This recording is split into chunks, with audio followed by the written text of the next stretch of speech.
to kill, the breeze come freeze up, straight dropping the chills. I'm talking taking over pieces and shares, a bomb break sky high, check the movement is here, yeah.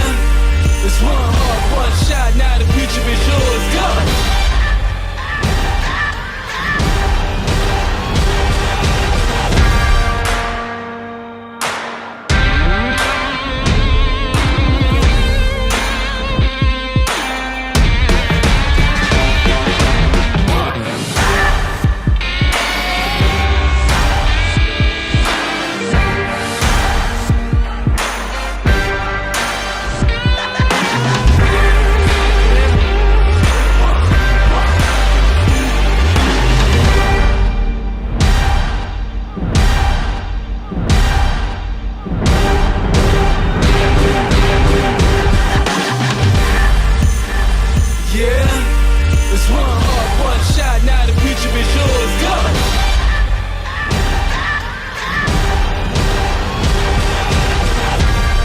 Turning dreams into reality. In the lab with the formula and chemistry. The memories spark and motivate and make the industry shake. We put the bars in the brakes. I'm talking one chance at best, yes. Painting pictures for the culture, keep the brushes fresh. Flip the cover with the drummer, passion never rests. Freedom is our teacher under pressure, now we blessed. See, I was so good for the go. There's one art, one shot, now the future is yours. Go! Yeah. It's one art, one shot, now the future is yours. Go! Yo, what is going on, everyone? We got some hot details today. We got the most anticipated camera probably of the year has released today. Well, I shouldn't say of the year because the A7S, well, I can't. Anyways, let's just bring in our co-host, Kyle Watts, because he is going to start us off here tonight with some of these hot rumors. And here we go. What is up, Mr. Kyle Watts? Boom. Yo, what's up, man? Does this video look better today? You know, it works when you turn it into 1080p.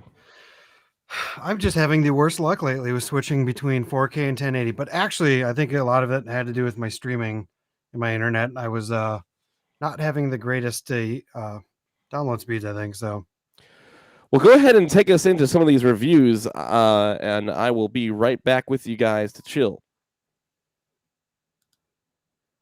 All right. So the A7 IV here, it's out now, and I'm sure you've probably seen a million videos at this point. Got a couple people showing up in the chat here. So, Thomas, what's up, man? Thomas Ariels. I think Paul had to step out for a second to grab something, but looks like Long Rider's in the house. So you guys all saw the videos. What do you guys think? Is this now like the camera to have? I kind of think it might be a little bit here. I regret a little bit not holding off maybe and buying this instead of the A7S III, but it's definitely something that I'm glad I still have that camera as well. So let's see a few other people show up here. Oh, maybe it's just you guys. We didn't promote this video until about 10 minutes ago, so that's my bad. So let's see here. So yeah, the kind of the early reviews by a lot of people I'm seeing is that it's not really the camera they expected. I think people were expecting something a little bit less than something comparable to the A7S III. This A7 IV, I think, is quite. It's holding up quite well against the A7S III. I saw a few different like low light tests where a lot of people think this camera A7 IV is actually pretty darn good for low light, even though it's a 33 megapixel camera. It's, I don't know, it's in S-Log, I think it might be a little different. I just saw like Matty Hapoy's review so far. So Thomas says out of his price range. It is an expensive camera for sure, but it's still better than the $3,600 that it costs for an A7S III or a FX3 at that. So, but yeah, it's so far I've pretty much watched everyone's video and kind of got their 2 cents on the reviews. I'm noticing the trend is a lot of people want this thing for a B cam. The photos are obviously looking really good. It's got 10-bit 422 coloring, so it's going to look great. I think it's going to be a really good secondary camera for a lot of people who have the A7S III as well, or it's going to be an A cam for people who are upgrading from A7 III or any of the crop body cameras. Not to take away from the old A7S III, it's still going to be a very good camera, but it looks like Paul might be back here. Whew. Do you have a little emergency there? Little son screaming in the room. He's usually goes straight to sleep, but tonight he's having a little hard time. Thomas Ariels, what's up, dude? Out of your price range, yeah. I mean, what were you hoping for? With $2,000 like the A7 III? I mean, I was also kind of hoping for that. Not that I was going to buy it, but I felt like that was a great medium, like $2,000, that range where it's like it's still expensive, but once you start getting over $2,000, it gets into that like this is more than a hobby kind of a thing. But for sure, yeah, it's something that I think Sony's gonna obviously try to see how well it does selling it at this price point, and if it sucks, Of it'll go course. down. But I think it's gonna sell like hotcakes. I've already seen a lot of people saying they're buying it. People have already started the pre-order. So I think that Sony is pretty much learned from the A7S III that, man, these things are out of stock. We can't keep them in stock, and they know their chip shortage right now. So they're like, well, we might as well release the A7 IV for as high as we can get out of people initially, and then as it slows down, then bump that price down, and then bump everything else down. Because until then, they'll still keep selling A7 IIIs and A7 Cs like nobody's business as well, because they're like, everybody will be like, oh, that's too much. I'm just going to go with the A7 C or the A7 III. So I don't know. This new one I think is going to be good. Thomas just said he was looking at the Fuji XS10. We were talking on the way, Paul, if you remember, up to Duluth, we were going to jokingly stop at my uncle's house and steal his camera because he just picked that thing up as well. It's a great stills camera for sure. But it's if you're just doing stills, Fuji stuff is fantastic. I'm not gonna lie. Like they make the colors is really great, especially right out of the camera. Like it's got they have a lot of those film looks, and it's there's nothing wrong with Fuji, especially if you're just doing photography. But man, I'll tell you what, the Sony AF still dominates both Fuji, Nikon, and all those other contenders. That Canon and the Sony pretty much figured that autofocus out. But man, that eye autofocus. I mean, right now my eye is like just in video is and that same features, that A1 autofocus is pretty much in the A7 IV, which is very impressive. I think that's probably the most impressive thing about the A7 IV to me. But did we go into any of these like? So well, go ahead. Sorry. If you want, what's the one thing nobody's talking about with this camera? Have you discussed that? Yeah. So the video we titled today, the one thing that no one's really talking about on this camera, I did hear Lindgren kind of talk about it, but so on the mode dial, you have your photo, your video, and your S&Q on top of your mode, like on the mode dial, the double decker mode dial. So one thing I kind of started realizing is that you have 3 memory recall settings on this camera, just like you do on like the A7S III. You have the like 1, 2, and the 3. Well, the cool thing with this new camera is that if you put it in photo, you now have 3 memory recalls for photo. If you put it in video, you now have 3 memory recalls for video. And then awesomely enough, you have 3 memory recalls for slow and quick. So now you can actually set up a time lapse, a slow motion, or 2 slow motions. You can do your 120 frames per second in 1080. You can put your 4K 60, and then you're like 1 frame per second or 2 frame per second slow-mo or time lapse. That is awesome, because on here I got to go back into the function menu and change all the settings, change it to a different speed, change the shutter speed around. And if you remember this whole weekend of shooting, that's the one thing that's kind of a downside on the A7S III is when you put that thing into S&Q mode, it bumps back down to the lowest shutter speed. So yeah, and that was a part of this weekend. That was the most annoying thing. We when we were trying to switch between, sometimes you just want to switch to S&Q mode to get some really quick slow mo, and then pop it back into your other video modes or your photo modes and continue on with what you're doing in the day. And it's it's kind of annoying. Oh dang it, I gotta go change this. So Right. So yeah, it's I think that's going to be my favorite feature on the A7 IV is that you have now 9 memory recall settings, which is awesome. So, ooh, is that root beer? no, it's beer. Oh, It's called butterscotch beer. butterscotch beer. Okay. I was gonna say, what are you gonna leave Joe and Brews and finally crack open a cold one? I know. Wouldn't that be funny? This is what's my wife's favorite restaurant, Cracker Barrel. They have that soda section. Okay. These are so Okay. good. Whenever we I go mean, there, I always Flying load up Cauldron those. has a good rip off of the butterbeer too. So, anyways, the A7 IV, you're gonna have 9 memory recall settings, which is pretty cool. I'm not sure if it's going to have the memory. On some of these cameras too, there's that you have 1, 2, 3, then you have like MR1, MR2, MR3. Yeah. So I'm not sure if maybe you'll have that in each setting as well on that camera. I'd have to actually dive into that menu first, but I think that's going to be the coolest feature on that camera is the fact that you're really going to dial specific things. I don't know, like maybe streaming settings for one of them. Yeah. So you don't For screw that me, up every single mean, week. for you, I feel like every Yeah, time we go out and shoot, we mess up our streaming settings, and then we come in and we forget to change them back, and it makes you blurry, or something. right. So like yesterday, this camera has been sitting on my desk now for a couple weeks because I've been using this as a streaming camera, my A6400, and we took it out this weekend because I was going to shoot a couple more shots up in Duluth. I never actually used it. That was the joke about it, is we were crunched for time so much that the other camera stayed in my hand. But the crappy thing is I changed it to 4K so that I wouldn't forget to change it out of the 1080. And then when I put it back on this tripod last night, I forgot to put it back in 1080. So we were having a awful look on the stream, I think, yesterday. Yeah, I knew it wasn't So, crazy. well, so the feed I'm seeing on our screens looks great. But then when I watched it back last night, I was like, oh man, that looks awful the whole night. So I'm not surprised people were walking out the door on that stream. It just looked like 480 quality or something like that. But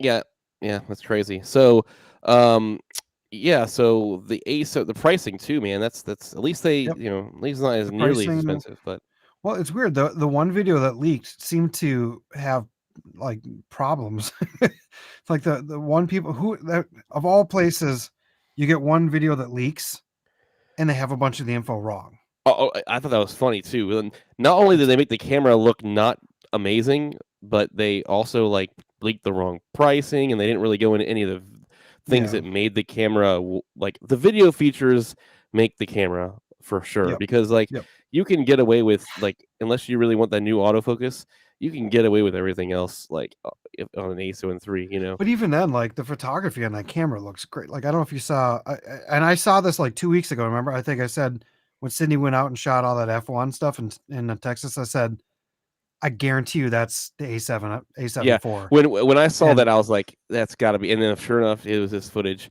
The photos look super yeah, sharp, and it's that 7K sensor that's downsampled. But the video even look that's another thing. The video, when you compare it to the A7S III, it actually looks like I thought it looked really amazing.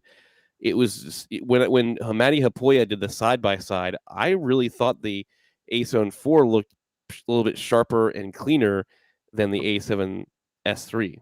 Not that the A7S III footage was that bad, but when they're side by side like that, I thought the A7 IV footage looked great. And then when he bumped up the ISO, it was cleaner, and the reason for that is because it's that high pixels, yeah. 7K sensor downsampled to the 4K, so the noise is really small. As where the A7S III, those pixels are bigger, and it's pretty much that same Right. 4K nothing downsample. It's 4K coming out of that camera is what the sensor reads, a straight readout essentially, but the noise cool. is you can't see it as much. Yeah, the one thing I thought would be kind of cool too is that so on the A7S III they have 6400 your base ISO. It starts to get progressively noisier until it gets to 12,080, and then it cleans up again. So on the A7 IV, it does the same thing, but it does it at 3200. And 3200 is kind of notoriously where I used to run my 6400, sometimes 640, or 6400. But that I kind of wish this camera had like a triple native base ISO, because it'd be awesome if this would clean up at 3200 as well, Right. and then also again at 1280, because there's a lot of weird spots where lighting is like it's too dark for base ISO on this, and then you bring it up and it's like too, it starts to get noisy, right. and then you have to go, well, I'm going to jump to 1280 now and adjust my aperture, and then you kind of lose a look a little bit. But that one's nice, but I was really surprised when they brought up the ISO on that thing a lot. And I don't know if he was an S-Log when he did that, so I'd have to see that same I think he did say he was comparison. an S-Log 3. Yeah. Was he? Okay. So it definitely helped with the dynamic range. When you start creeping up on the ISO, the dynamic range did tend to go down. Yep. Gerald Undone said that the dynamic range is, like more around 12 to 13 Right. stops with dynamic range.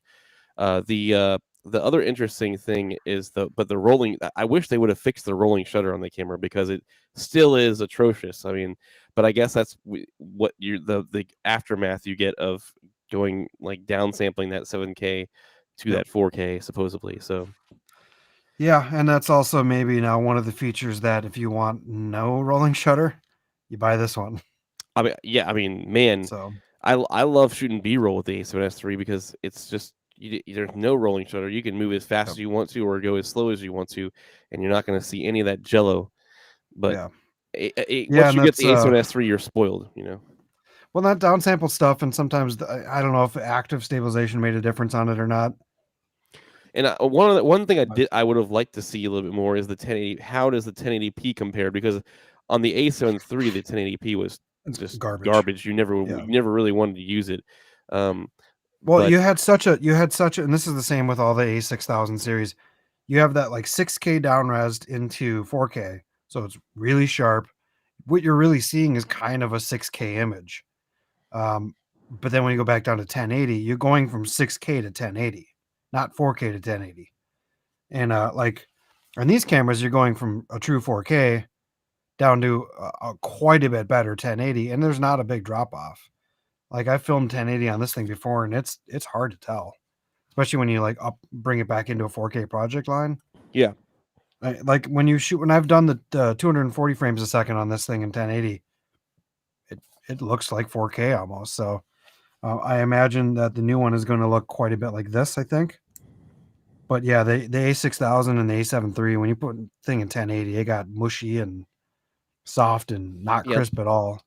Let's go ahead and repeat something that we've already talked about today, because we got a few more people that are in the stream. Maybe they missed it.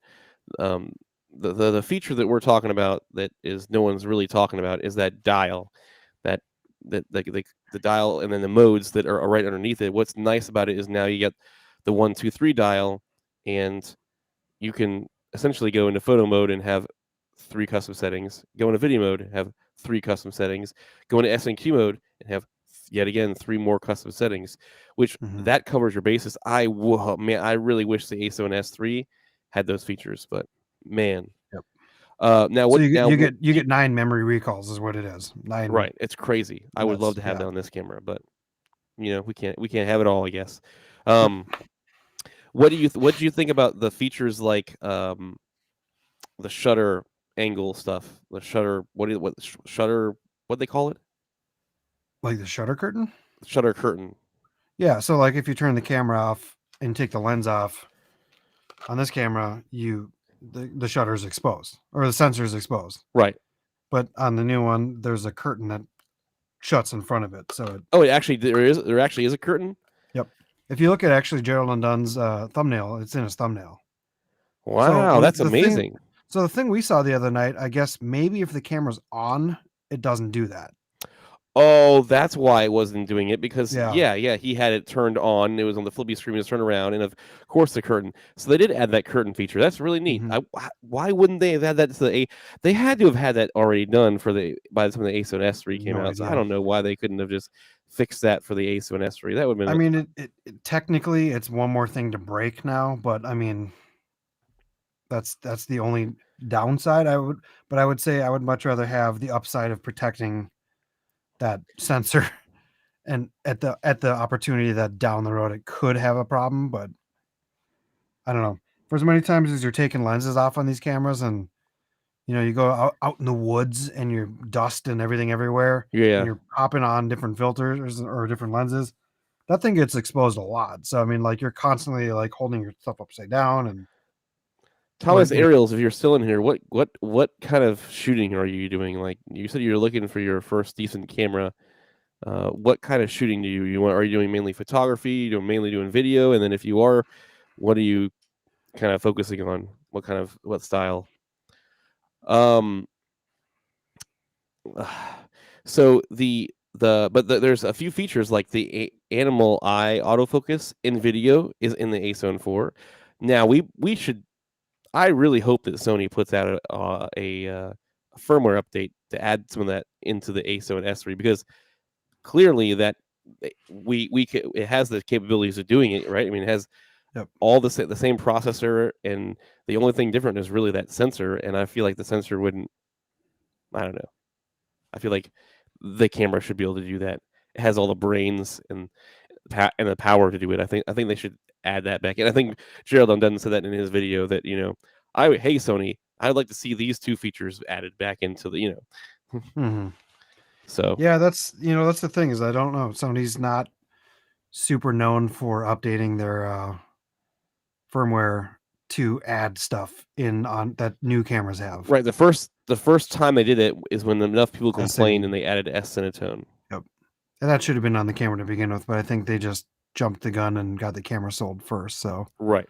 but yeah, I mean, it's notoriously like everything's always just a quick firmware update away, but they don't seem to do it because they rather have you buy new cameras or upgrade and stuff. So, but you think that being this is the high end version of the A7 IV that on the video side that they would do some upgrades. So, but who knows? This has only been out for what, a year now, so it's possible that there'll be more coming soon. So, my hope. It'd be cool. I hope so. But yeah, I mean, it's as a new person, if I were to look at cameras right now and I was looking to buy a hybrid camera that can do photo and video, for sure, I would have probably bought that.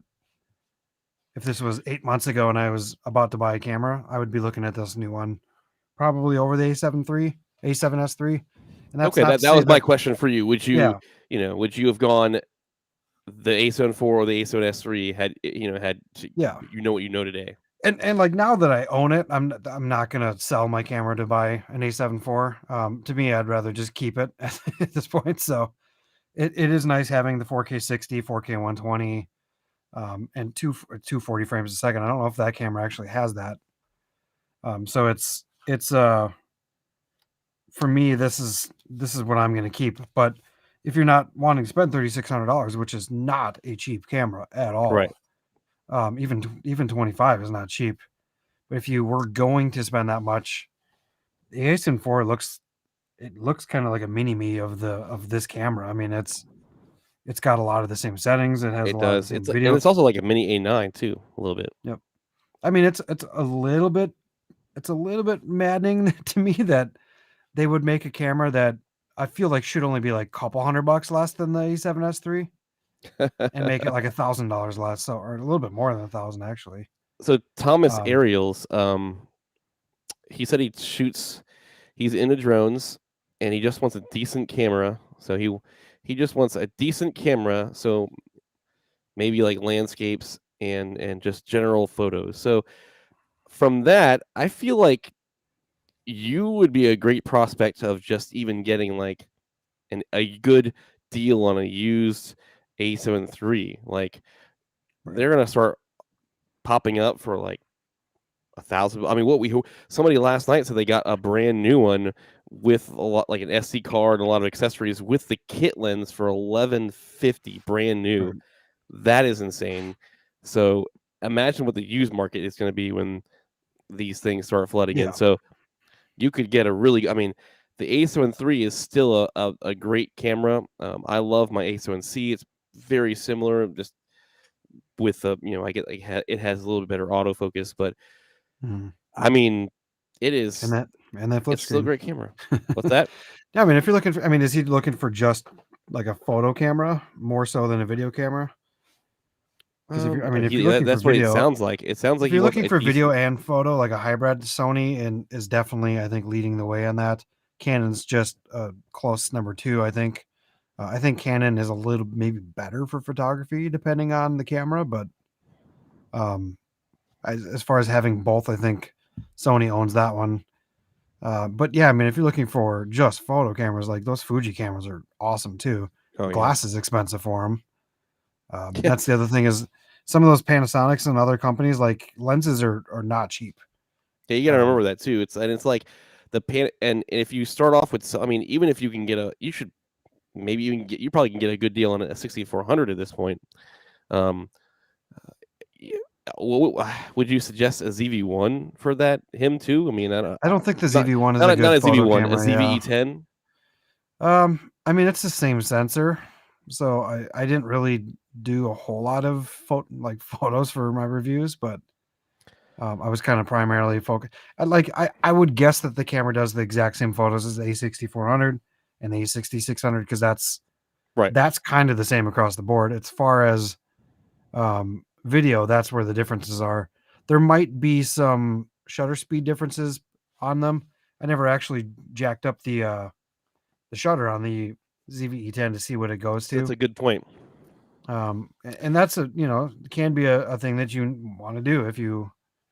I've never really had to go that high on shutter speeds for photography, but I mean, it would be very tempting to get if I was in your position, Thomas, and you're just getting your feet wet in the world of cameras, and maybe you don't know if you're gonna stick with it for the long haul, maybe you just want some good shots of your family.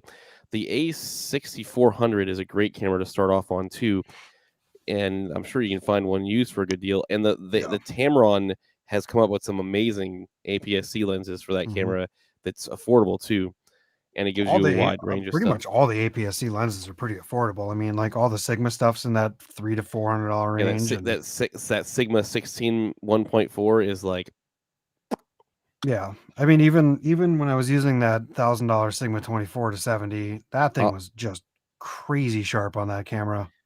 Mr. Preston. He's in the house. Hey, Preston, hey, we're gonna have to get Preston on the show. By the hey, Preston, I don't. You should. I told Paul this weekend to contact you because I I haven't think you done it need yet. to. You could just contact Paul then. We need to get you on the Preston Jensen podcast. I'm all for it, Preston. If you really need somebody, but that dude, Preston, that metal photo that you sent him was awesome. That thing is so cool. He showed it to me when I was over in Minnesota last week, and I'm gonna get it up on my wall at some point here. I don't know what it is. It's like every week I'm gonna do my remodel in here, and then it's like, well, I got to get 3 videos done, or I got to do something else. But I'm painting this whole room soon, and I have to refix this backdrop that's like falling apart now. And I was gonna gotta hang a put some bunch of better pictures, anchors in and I there. was gonna put some different pictures. Speaking of A6400 pictures, like literally all of these prints I have are all on the A6400, Yeah, I love those and prints. like Did some fantastic work there. and these are printed in what a 16 by 24. They look great. So And they're okay. So let's say, all right. So we got Mr. Thomas Ariels looking for a camera. We say his 6400 is a great deal. What lenses would you suggest for somebody who's just getting into this the camera and has a 6400? I think the first lens anybody with an APS-C should own is the Sigma 16. That's what I'm shooting on right now. Even it's great to put it on your. What am I? I'm like this far away from my camera right now, and that's how wide this lens is. So it's going to be a 24 millimeter equivalent. Paul, you're shooting on a 24 right now on a full frame, right? Right. The 24 So 1.4. that's probably why our room layouts look like identical in this angle, which is kind of funny. I never really put that together, but they're both the same focal length. You just sit back a little further. I sit closer. But let's see right here. Fujifilm price. Another lens that I would suggest. So if you got the 6400, for sure the 16 millimeter. Now you're capped off at that 24 millimeter. So, but if you're doing any talking heads, you can get away with it with vlogging. Mm-hmm.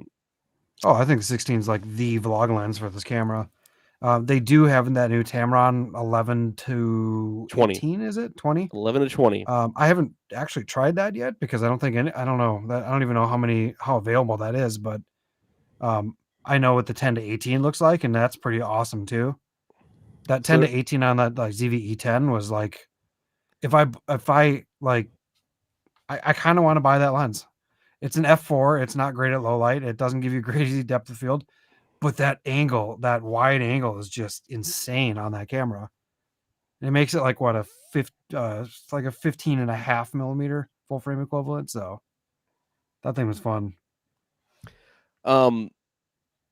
Okay, so yeah, he's considering he more than wants the IBIS. So, like I said, like we said, I mean, if you're doing just photography only, I would consider the Fuji. Like the camera is a little bit more expensive. Mm-hmm. Well, the 6500 has IBIS too. The lenses are a little bit more expensive. Mm-hmm. And the video features it's okay. It's not terrible. The autofocus isn't like amazing, but it's not terrible. Not bad, yeah. Because I think I've toyed around with Ken's here and there, and it wasn't like he was able to get away with vlogging with it, especially the S10 that he was looking at. Yeah, Ken used that for a brief period of time just for vlogging. So it's a doable setup and a doable camera. And if you're, I would say, what would answer that question is if you're mainly going for photography, sure, go for the Fuji. But if you want more of a hybrid setup, I probably would stick with Sony. But either way, you can get really good looking stuff with either one. It's a matter of like with the Fuji, you kind of get a lot of really great shots color wise straight out of the camera, and with the Sony, you can also get that, but to get a lot of those stylistic shots, you're gonna have to throw it in a Lightroom or Luminar or one of the photo editing softwares and kind of tweak those to your style. I wonder how long it's going to be before Lightroom has the A7 IV capabilities. Because I wonder if that's same day or if that's something that's going to be like another month or so. Gifted Barley, Gabe's in the house. Listen, Mr. Gabe, he messaged both Kyle and I, and we know he pre-ordered the A7 IV. Yep, which is funny, Gabe. I actually took your screenshot you sent me, and I texted Paul and I said, "Oops, I did a thing." And then I think Paul was like, okay. And I'm like, I better say just kidding, because it seems like me and Paul are the same thing, where if I bought that, he'd be like, well, I guess I better probably sell something and buy it as well. I don't know. I can't. I think if I showed up and if I actually had a pre-order for it, it wouldn't be too long, I bet. Oh, you think so? You think Chelsea would be down for that? Hey, Chelsea. I think it's a lens and a a A7C for sale, and it would be in your hand pretty quickly. So no, but good for you, Gabe. That's going to be a sick camera, man. I don't know, a lot of the reviews I'm seeing, like a lot of the video modes don't seem that much different than the A7S III, especially for 24. And personally, like we said earlier, I think it looks better because it's just a little bit sharper. And even Mahdi Hopoya said that in his video. He's like, it's really close, but if I might give the heads up over to the A7 IV. Like, what would be really funny is if you started seeing like Mahdi Hopoya and all those guys start using A7 IVs. But I don't think it's gonna happen. They're all got those their FX3s and it'll be good B cameras for a lot of people or whatever. But so the one thing that also no one's really touched on is that they made a more affordable version of the A7S III. Let's basically say you're going to get a lot of people in the next like 3 months once they get this camera that are going to be like complaining about how they can't edit their footage. Oh, because the 10-bit footage sucks to edit. It It's does. not great. It makes me want to get like I have a freaking nice computer. I bought it like a year and a half ago. I have the 2019 MacBook Pro, the 15-inch. It was the last 15-inch they made before they switched to the 16-inch, and it has the Vega 20, so it has a really updated graphics. I've got decent amount of RAM, but really what matters when you're editing that 10-bit footage is the processor and the graphics card, and Yep. and A it little bit of just is, CPU, but I don't know. It's still glitchy, but then you get like I hear people with the M1. If you have an M1 MacBook, anything, it's not terrible. if It's you're doable recording or editing in Final Cut. if you're So editing in Final Cut. Yes, I got this thing, and the first time my 10-bit for 24 frames per second footage, fairly good to edit. I don't have really any problems with that. I do have like a really built up Mac. And mine's like a late 2015 model, but it's been modded out pretty heavily, and it's or not modded. I mean, it was built from factory. right.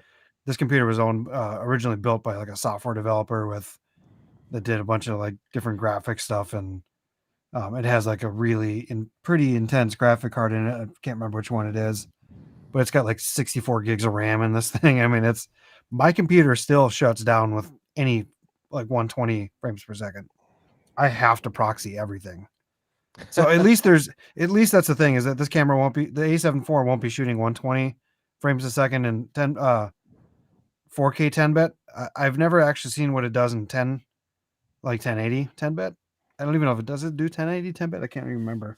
It might be 420 10-bit, but Yeah, that's the interesting thing. I would love to see if it does 10-bit and 4K and that 120 1080. But yeah, my computer, you put that thing in there and you hit play, and all of a sudden you just hear that like hair dryer of a fan turn on the back of my computer, and it just like everything skips and slows down. So I have to make proxies for all my like slow motion shots. And my Mac, I could trade it in to Mac and get like $1,100 out of it.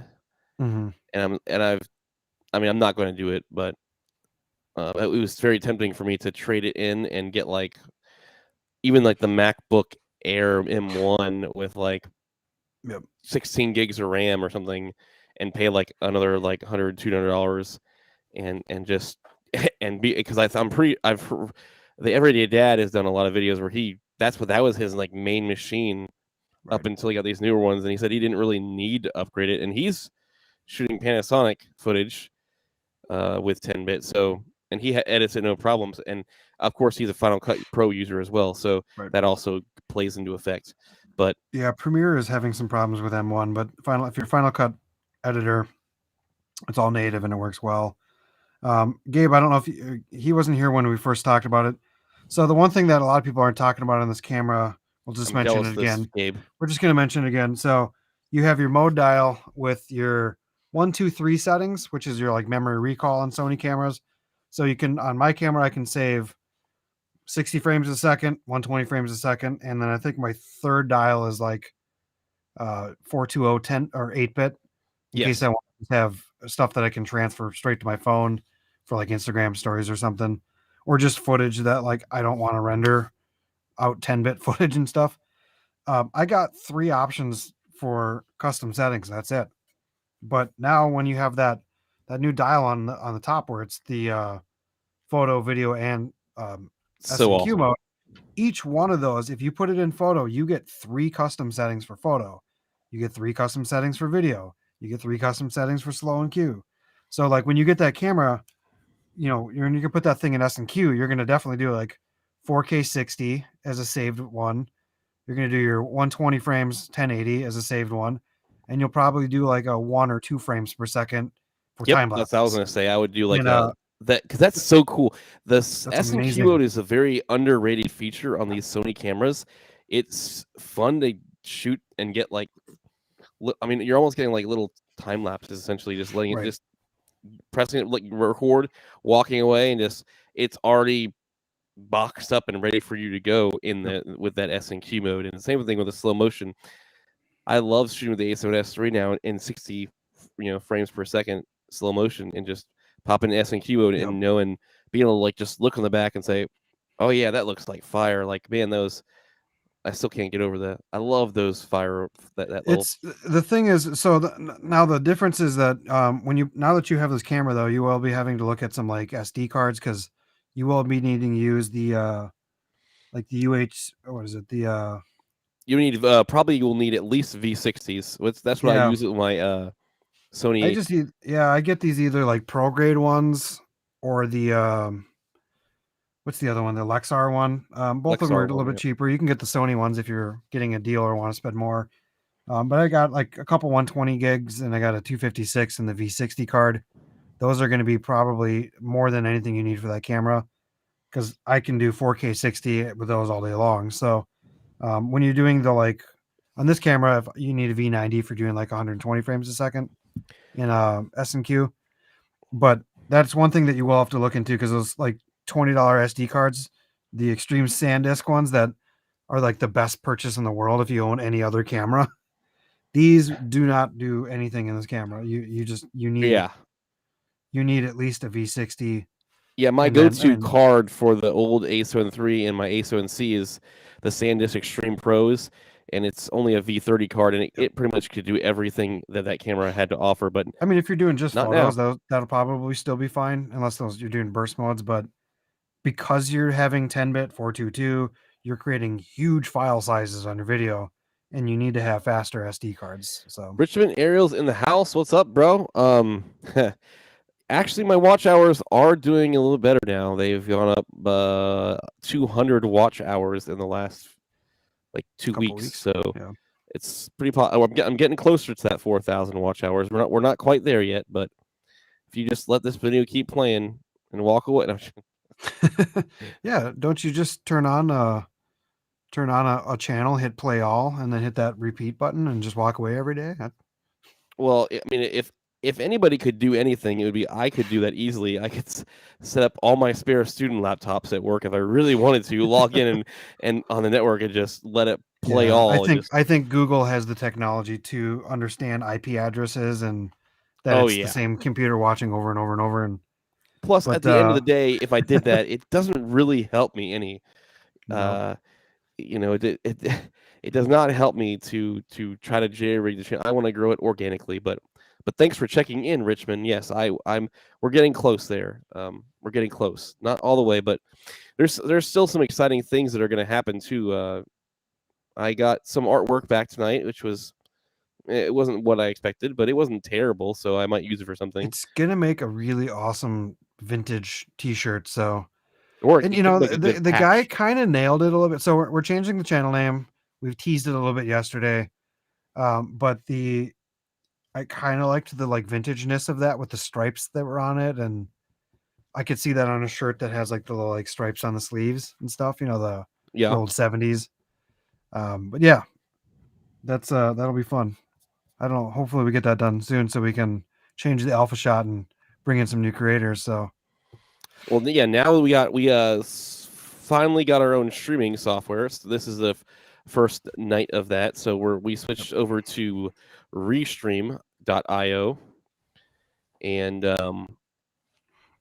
yeah, I got booted off StreamYards, but that's okay. We needed to do this anyway. Kyle and I are talking about rotating our channels, like one week on his and 1 week on mine, or we could, if we really wanted to, we could probably stream them both at the same time on each of our channels. But we haven't really discussed that too much. We just found that out tonight. we could do that. We could do that for fun guests, anyways. Having certain guests on the show, but let's see here. So yeah, the A7 IV. It's what? How many videos did you watch on it today, Paul? I watched a lot. Dunna never came out with his video. Nope. He tweeted a little bit ago that he's in the works. He's still working on it, and it should be. He said he was going to upload it tonight. Honestly, though, like you had so many creators that drop on the same time that, like, you watch 2 of them or 3 of them and you're done. That's it. And then posting something like the next day isn't always bad because then people almost are like, like I need a break. Yeah, and then you see that new post from someone that just posted today, and you're like, yeah, I'll watch his. I haven't seen any of these since yesterday. Right. Like, Let's see if this person has anything new to say about this camera. Yeah, I agree. I think I think that's why I thought Donut was like, I'm not in a rush to get it. There's so many people that are going to have this camera pumping out the day of the release. So I mean, if you want to go see what his, clearly he's probably had this for a while, and I'm assuming his crazy photos he's been editing lately are all A7S4 or A7 IV photos. I'm Could be assuming that wrong. too as well. He's got some ones that just look. It's this crazy, super crazy HDR look. I'm. It's something I feel like was popular a few years ago, and then it kind of went away again, and now it's kind of back again. I You love know it. what I'm talking about? Where he's got those. Those It, mountains that are yeah, just like you crispy, expect to man. see those on those like metal prints. Those like Right. metal prints. They're Like a incredibly Preston vivid, and Jensen metal yeah. print now. I wonder if is Preston still in the chat here. Oh man, yeah. I mean, we're gonna see some more stuff coming out in the next 2 days. I'm really interested to see more in-depth stuff versus just like, hey, these are all the features, Right. So I think I've seen enough of those videos already. I know everything about the camera as far as that goes. It's just these little nuanced details and stuff like that. I'm really interested to see Josh Yo's Yep. video on the DJI D4 just because, gosh, the guy makes Which is still amazing uploading. stuff. Which I And think I'm is still surprised that uploading. Yeah. he wouldn't be making like an ASO 4 video as well, but I who knows? wouldn't. Man, he might have been busy. He probably does. He probably has 2 videos in the works. Sony, like, well, most of these people were going to get the camera sent to them. Even on the A7S3, he got it sent to him and he gave it back, obviously, afterwards. But I wouldn't doubt for like what Josh has done to the Sony cameras sales that they would just be like, here, make art now. Take this, make more content. Right. Because he could take a cell phone and make it look better than everyone's camera. Right. I mean, he's a dang filmmaker on YouTube, and that guy is just out of all of our leagues as far as creating content It was and really his neat. just like It was really neat creativity seeing and him film it, take camera camp too. Just him riding along the lake there on his one wheel with his Ronin gimbal and just riding around, just getting these. I mean, this guy's yeah, he's a think outside of the box kind of guy, and he's gonna do it his way, and that ends up how he has a style and a look. And like there's times now where I see super zoomed in stuff that's got some parallax movement. I'm like, this has got to be Josh Yo that filmed this thing. There's no way it's not. Like, if it isn't, it's it's movement with like a 800 millimeter lens or something. Like, so I don't know. But yeah, I'm really excited to see what, because he'll have a video at some point. We know that. It's a matter of time. He's obviously an incredibly busy guy, and he's got a 1-year-old and oh yeah. projects in his orbit, and so we'll see.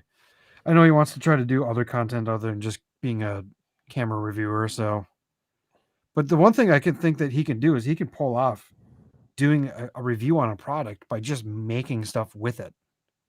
Right. And that's the coolest part about Josh Yo, is that you'll see him going in his office and he goes somewhere else and he goes back, and then the next video you see is like, oh hey, I just programmed my gimbal to do those movements at the right time, and I just followed the scene. I did a bunch of takes, so it looked like someone else filming. And he's an outside thinker that just tries to, he's like a MacGyver a little bit, MacGyver, a track of all trades. you know, Yes. but instead of like, make shifting something to work, he'll like figure out how to make a product do something that it wasn't intended to do. And that's the magic of make art now. So yeah, very, very excited for that. Very excited for that DJI video that he's about to do as well. And This Potato Jet hasn't had a video on it yet. Yeah, he did. Yeah, he had a A7 IV video. Oh yeah, I didn't see his yet. Oh, okay. Yeah, I watched a few of them. He's one I like watching because he does do a handful of like cinematic stuff, usually comically. Like they'll put Right. like just stupid epic music on it, and it'll be like Sam or whatever, doing some reading of something, but they'll do that. But then they also just do the whole like, hey, I'm just gonna walk around and not care how I'm pointing this camera at myself, and this is what the footage looks like. So he has that kind of like element of realism of how most people are gonna actually use this camera, and then he'll like break down those kind of comical ad reads or something like that with like cinematic shots, and so yeah. Yeah, he's good. Yeah. Well, you were gonna say something, and then I cut you off with the potato chip thing. Well, I don't know. I'd love to get Gina on the channel here too, but he's just never free Oh, that for guy is busy. anything. So, in fact, the last message I sent him, it's been like 2 weeks now, and he hasn't even looked at it. So, I imagine he hasn't even been on Instagram to like see anything. So, You can't message any of these guys during Geartober or Techtober no. releases. Here. Just so much going on. I'd love to get Peter Lindgren on too, but he's Time zone. busy. The hard part for him is the dang time zone, man. We would have to do the show at like noon. That's the problem. And I don't know Right. if the market it'd be fun to, we'll get him on at some point. I want to at some point too. I want to get up Preston Jensen. He actually lives over in I think North Dakota. He said I think it was North Dakota. I think we should get together like Caleb Hoover and Preston Jensen, and we get some fun collabs going on that. Yeah. He's got also one guy's not Sony. Who's not Sony? Caleb. Caleb's not a Sony guy. He's Caleb. Yeah. It's okay. He's good enough. Right. He makes that Panasonic shine. Makes it look like a Sony.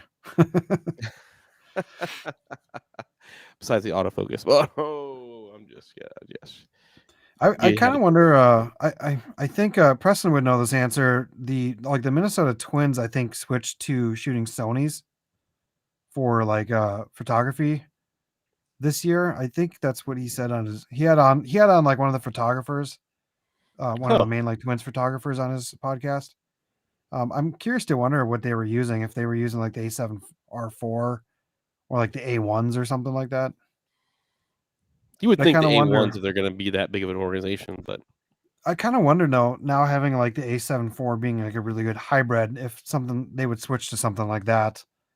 But I don't know if they even need video because I mean they have all the like broadcast cameras and stuff too. So, but I wouldn't be surprised too if they had the A7R4. Man, you could like freaking crop that image. You could get like use an ultra zoom, sit back in the bleachers. And then crop it even more, and you would. It's ridiculous. We could have taken that picture at the waterfalls of the wives with that 70 mil and actually got a good picture out of it. Right. Instead of this little speck in the background. I'm like, obviously, ladies, you don't understand photography at all. I don't have a freaking 600 millimeter bazooka lens or anything. Yeah, I mean, we were like a football field away from them. So. They're like, hey, take a picture. I'm gonna start editing that video here this week, I think too. Sweet. For anyone who didn't see our video yesterday, Paul came up to Minnesota last weekend. It was kind of an ordeal. We didn't film any of the fun stuff that we should have filmed in this video. I know, it would have been so good. Between like the 2 urgent care visits and a whole day of not doing anything because of feeling awful and everything going wrong along the way with a flat tire tickets, or police stop, I should say. And then ending with my credit card being still in Duluth right now. Oh, did you ever get it back? Oh yeah, it's being like shipped to me right now. So okay, I had to make this decision: do I cancel it and risk, and having to like reset up all of my credit cards everywhere on all my platforms and automatic payments, or just have the company send it to me and like risk maybe someone having the number? So clearly we figured out what I did. So, but that's funny. But yeah, so yeah, I'm real excited to see more of this A7 IV, more in-depth stuff. I think obviously we were going to get Gerald and Dunn's like, scientific tech review version of it today, but I just want to see more videos of it in actual action, because I think a lot of people are just like, oh hey, I got this camera, here's my 8-second montage that I filmed yesterday, and then they talk about it. So I want to see more of everything else on the camera. So Yeah, and who knows? We might have to wait till December. Who knows? I mean, it depends on how long yeah. these creators got to keep the A7 IVs. Did they get to keep them long enough for them to actually dig deep and do more videos on it than just like, hey, this thing is awesome, Yeah. or did they, I don't know. So Do they time will try to pump tell. out 6 videos like accessories and lenses and We'll then just have to wait until Gabe comes out with videos on his A7 IV. Yep.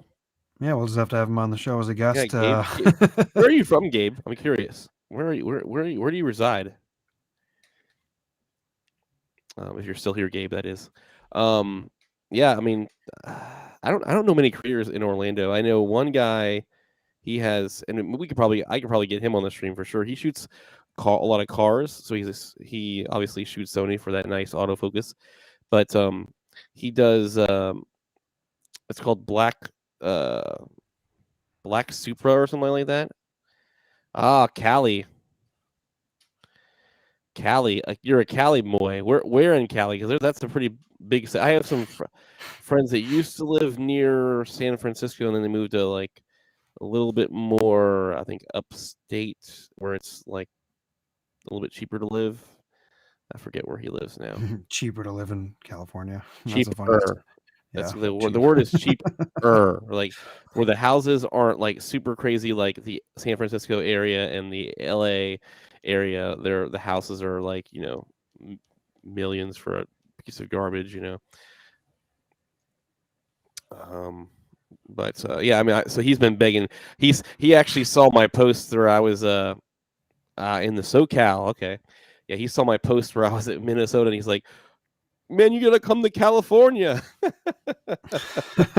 He's been asking me to come to California ever since he moved there years and years ago, but I still have not been able to experience California. I commented on Kyle, was it Meshna post the other day? I don't know if you know who that is. No. He posted something about oh man, I can't believe is there a camera video review today or something? And Donna was like, oh yeah, maybe one today, maybe one yesterday, probably one tomorrow. And then like McKinnon wrote like this joke never gets old, and then like he posted something else about like throw up your fall photos, and I threw up a couple of North Shore stuff, and apparently he was just up in North Shore like a couple weeks before we were probably. Who was? Kyle Meshna or Meshna? Kyle, okay. And I think he's from like San Francisco as well, but he's an insane photographer.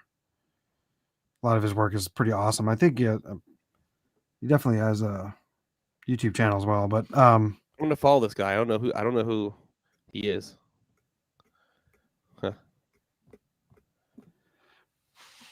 So yeah, I'm waiting for. I want to see Donna's video. I think we've seen some clips from his. He's teased some clips about other stuff, and I can't tell if those were from. Personally, I thought a bunch of his stuff was going to be the A7 IV, and it turned out to be that like cell phone thing. Right. That creator. I think that the last ones that he posted were on the A7 IV. So yeah, I'm pretty excited. Usually he'll reply to my comments, and he didn't reply to that one because I was like, "Oh, here's your A7 IV." He would usually say something like comedic or sly or something, and he just didn't even. Clearly he had an NDA, so he can't say anything. I wasn't trying to get him to say anything. He wouldn't. I was just trying to make him kind of laugh without him. But I think he had it. I think that was now. If we had it and messaged him like, "Hey, we got this thing, this camera I can't talk about," I'm sure you probably do too. Then he would have been like, "Oh yeah, I'll talk to you now." But right. Even there was another one of those releases that we did, and I was kind of asking him because at my time it was like one of my first kind of product drop video. Yep. So I was kind of getting some tips from Donna. Yeah, I was like, "Hey Donna, like what is there something I need to do about this?" Like I was trying to ask him some stuff that I'd make sure I didn't screw something up, and he was like, "Oh, do you mind me asking what brand this is from?" And then when I said that, he goes, "Oh yeah, I have the same product." Yeah. And at that point, he opened up and showed me a bunch of his stuff. So that's the thing about NDAs. If you're sharing it, I think you can share it with other people that are involved with it. So the key factor here is you build a relationship with a creator that you know, and just say, "Oh yeah, You know what Sony just sent me today? No, don't do that. Don't do that. So You'll get your leaks really easily. You might not get one again after that, but yeah, I'm excited to have someone either owning this camera that I know, or it's definitely something if I don't end up buying it, if I don't end up being like, screw it, sell off all the stuff and just buy it, I'm gonna go definitely rent it from Lens Rentals. you kind of said that like you're gonna do it. You're like, if I don't do it, I'm probably Well, gonna do I mean, I would love to have 2 full frame cameras now, but there's a part of me that understands that a big part of my channel is going to be we talked about this, yeah. revolving around APS-C line stuff. So as well as the ZV-1, a lot of my subscribers on my channel have the ZV-1 and they want to know more about it. So that's why you see a lot of ZV-1 content on my channel off and on. So not lately, but hopefully more soon. Maybe I'll do that. Maybe I'll do that Disney video next. Break it up a little bit. If you start editing it, then I gotta really get on the ball. Yep. So, but I mean, it'd be nice to have it. Just the thing about having 2 cameras is that you always grab the better one. So if I have the A7 IV here, I'm still going to be like, A7S3 and then walk away. Right. Unless I know that for sure, like I'm going to just go out and only do photos. And not that this isn't capable. It's just, it's for sure that the other one's a better photography camera. You can crop in on stuff and. Right. For you, it's harder because if you did that, you would have 2 cameras that have the exact same body. For me, when I'm grabbing a camera, I'm like, okay, what am I doing today? Like, am I going to be with the family? Is it going to be a lot easier for me just to grab the A7C? It's a little bit smaller, a little more compact. Grab like 1 lens or 2 lenses, throw it in a little small bag and run and not worry about it too much. Or am I going to, I think about it like that for me because that's the nice thing about having the A7C. I'm like, all right, do I need a really compact camera or do I want to just go full out the best camera quality I have? So that's kind of how I look at mine when I'm leaving. So yeah, I mean, I'm the opposite. I'm an overpacker, and I just go, oh, I'm bringing a camera. Well, I should probably bring a gimbal and 3 tripods and 8 lenses, and like what we did for the trip. I'll put the slider over the shoulder, and and then you bring like 1 T-shirt, like on a trip or something. So I'm definitely the complete opposite way, and I know that a lot of creators are like that, where you pack everything that you're like, I might need this, so I'm gonna bring it. Well, if I'm going on a trip, like if I'm going on like a dedicated trip, yeah, I bring like everything. Like I packed everything I could in my camera bag. But if I'm going to like, I don't know, Disney or something like that, and I'm like, all right, which camera do I want to like? I know I'm only gonna bring 1 camera or something like that. I'll be like, which one should I bring? Unless both my wife and I are going specifically. If my wife is going to shoot photos with me, then yeah, I bring both cameras. But if it's just, I know I'm the only person that's going to be shooting anything that weekend or that particular time, I just grab 1. It's one thing though. So kind of back to the point, that's what happens when you have 2 of these cameras. You're always going to probably grab the better one, and then all of a sudden, you bought a $2,600 camera that now kind of sits on a shelf more than it should be being used. Right. And that's why they end up being B cams. And like my A6400, is definitely one that just sits most of the time now on the shelf. Unless I'm doing a video on this camera, then it's like you need the camera to show yourself. And that's why you have a second camera as a creator, is because you always are doing videos on something on your other camera usually. Right. So you're like, if I need to hold this, I need a camera to shoot this. And for a long time, I was using the ZV-1, which it wasn't easy. It was an easy camera to set up, and it wasn't really easy to tell that it wasn't something better than a ZV-1. Because if you put a lot of cameras on a tripod, they're going to look great. So, but having a secondary camera, I think I'm going to just stick with what I have because I already own it, and I think it's good enough.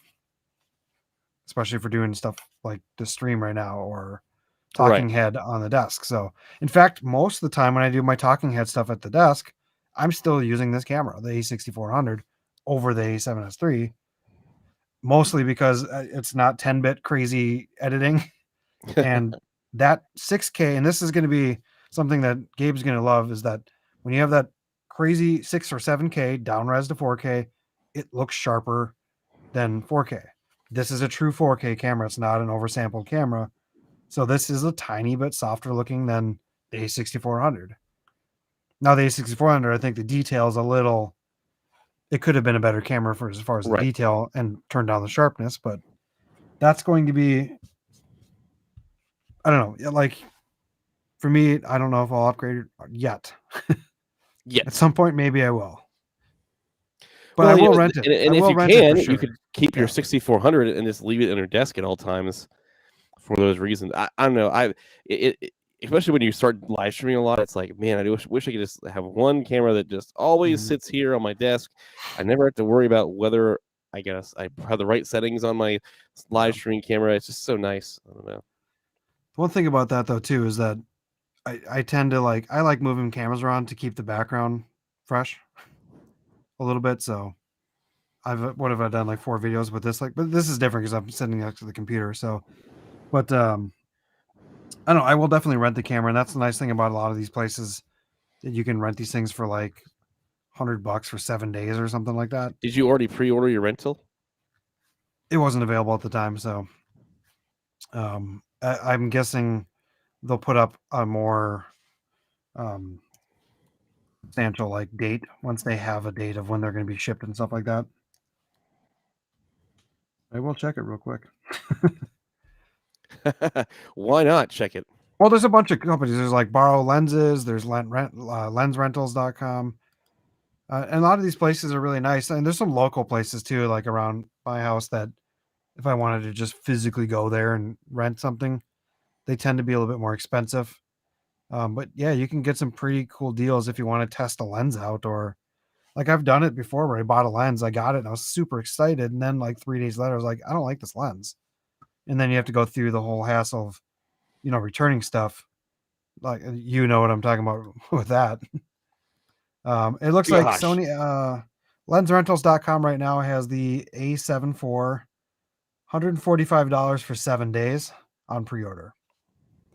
So if you wanted a good solid week seeing what that camera's like, and the cool thing with them too is that they have a buyout price. So if you like it, you can just buy it. Right. And and then they're not really going to charge you extra for the camera. You might not get like a sale if there's a sale going on, but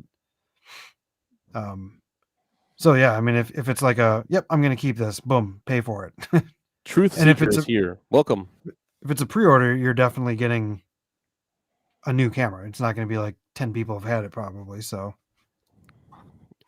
Tell me, Mr. Truth Seeker, what truth do you seek tonight? What'd you come here for? What would you like to know about the A7 IV? Because I know we've already been doing this for about an hour, and if you have any questions specifically that you had, let us know. Or did you truth seek your way out of here? I don't know. There's only 2 people watching, so, and I know one of them is Thomas. So, yeah, this is what kind of what happens when you impromptu just a stream and not push it ahead of time. But yeah, I knew I was going to do it today, and then I was going on there to schedule it, and I found out my StreamYard account was shut down, so then I had to improvise the rest of the day. So he seeks if it's worth it over the R6. I mean, we need like actual comparison videos for that. But if I had to guess, it really depends on what you're shooting. It also depends on your budget because, yeah, the R6 can shoot in 4K 60 without any crop. That's the nice thing about it.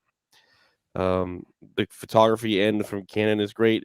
It seems like they got the overheating somewhat fixed, but from what I understand, there's still a little bit of an overheating warning. So it really depends on the kind of environment you tend to shoot in. Do you shoot indoors a lot? Do you going to be shooting outdoors in the heat for a long period of time? Or are you recording video for a long period of time? So from what I hear, they fixed a lot of that with the R5 and the R6, but there is still some prominent issue, I believe, but I'm not a huge Canon shooter. But I will say that, I mean, it's a great camera. Like nowadays, you can't really get a bad camera. What you have to do when you're buying a camera these days is look at the company and say, what are they doing? Are they innovative? do I want to invest? Like, because once you start investing in a camera, you're gonna buy lenses. You're gonna and you don't want to keep selling everything and buying it all over again. So it's like It's like you buying want to pick a stocks. mount that you're gonna go with. And so I saw Sony was killing it when the a7iv, so I jumped on the bandwagon and got rid of all my Panasonic trash and switched to Panasonic, switched to the Sony a7iv and started investing in full frame glass. And what do you know? I went through a few different camera bodies with Sony, but I still have the same lenses because the lenses aren't changing with that mount. It's really nice. So, and then the lenses on the Canon system are freaking expensive. Holy cow! So yeah, does it look great? I think it looks great. Yeah. One thing I would say about Canon is Canon has really no problem with taking their expensive line and just saying, we're going to change the mount. So now all your old lenses either A, aren't going to work natively, or you're going to have to buy an adapter to make them work. Sony has had the E-mount now for what, like 12 years?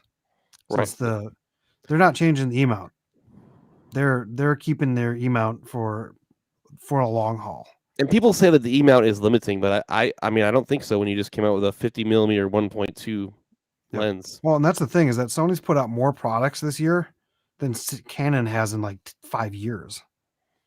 I mean, it's like that's the bandwagon people are jumping on, is they see a company more than willing to listen to its creators and just boom, done. You know, like before, like, oh, everyone wants a locking button. Oh, okay, well, let's put it on all the cameras now. I hate this push down button to turn the dial.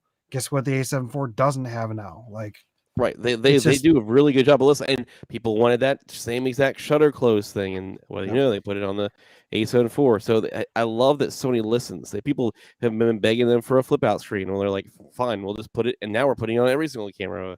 You know. You want a new menu system? Oh, that's fine. We'll do that too. We'll make a new menu system, and it's all touchdown. So I mean, they're listening. So like, I think the next big thing you'll probably see from Sony is they'll probably end up finally updating this trashy LCD screen on the back of the cameras. That's probably the other biggest complaint that I see with Sony. But I mean, it took them a couple camera releases to come out. Finally listen to people with a flip screen. So is what it is.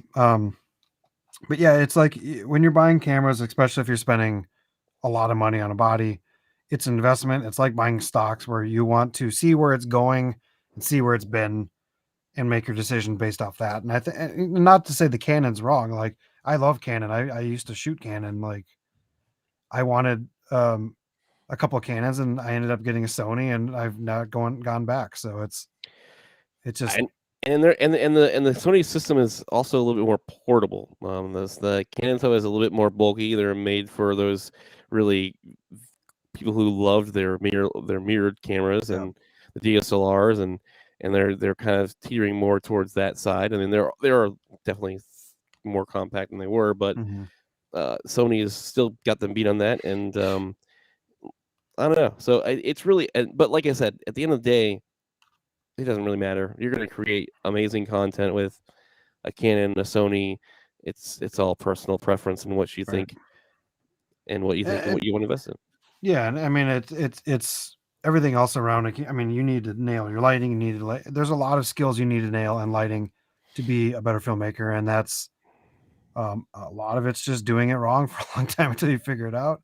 You know, finding people watching tutorials and stuff, and but lighting means more than most. I mean, you can make like a crappy cell phone look better than this camera if you nail your lighting right versus not nailing your light right. So it's all relative at the same time. So, and practice makes perfect. You can talk about which camera you want to have over the other one till you're blue in the face, but if you're just going to keep trying to speculate or go over specs and can't make up your mind, you're losing time investing in yourself, because I don't have it all together yet, but I got to keep out the going and out there and practicing. So although there's going to be some advantages to having nicer cameras, obviously, like not having shutter roll is fantastic.